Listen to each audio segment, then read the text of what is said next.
Twice a day, across thousands of miles of coastline, massive volumes of the ocean seemingly vanish. A harbor full of deep water rapidly drains, leaving ships completely stranded on dry mud. In places like Canada's Bay of Fundy, the scale of this displacement is staggering.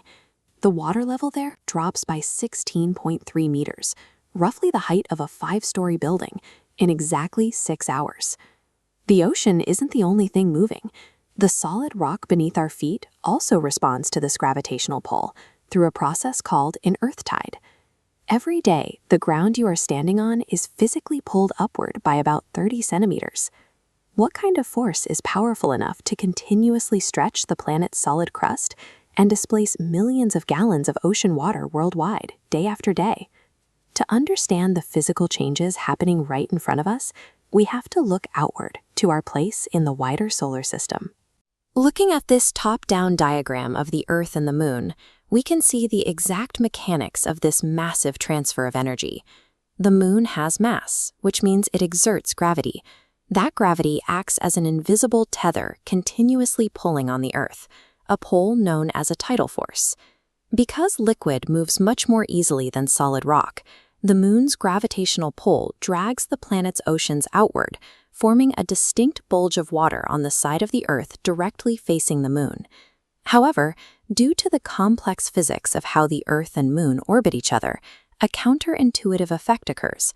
A second equal bulge of water also forms on the exact opposite side of the Earth, facing away from the Moon.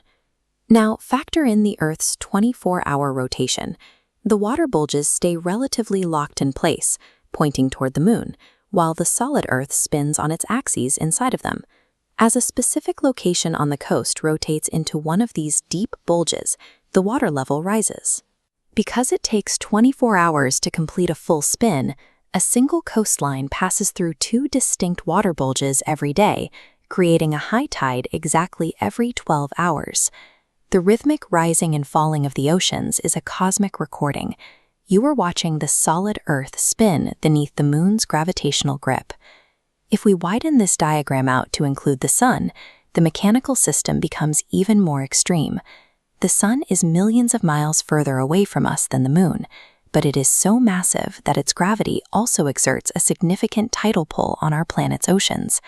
As these bodies travel through space, there are specific astronomical moments where the Earth, the Moon, and the Sun fall into a perfectly straight line. During this exact alignment, the gravitational pulls of the Sun and the Moon combine. This combined force creates the largest tidal ranges on Earth, meaning we experience both the highest possible high tides and the lowest possible low tides. The most extreme and dangerous water conditions on our coastlines are dictated directly by predictable planetary geometry. For most of human history, this daily transfer of energy was an absolute mystery. It wasn't until 1687 that Isaac Newton finally used his theories on gravity to connect falling apples to shifting oceans.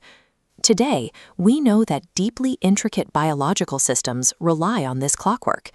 As that sudden rush of incoming tidal waters washes over the shoreline, entire coastal food chains and wildlife behaviors spring into action, which is entirely synced to the Moon's orbit.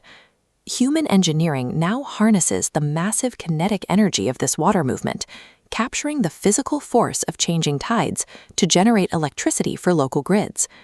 Geologists track the daily gravitational stretching of the solid crust, monitoring earth tides to help predict massive geological events like volcanic eruptions and earthquakes. When you stand on a beach and watch the tide roll in, you are witnessing the physical pull of massive celestial bodies, hundreds of thousands of miles away, actively shaping the surface of our planet.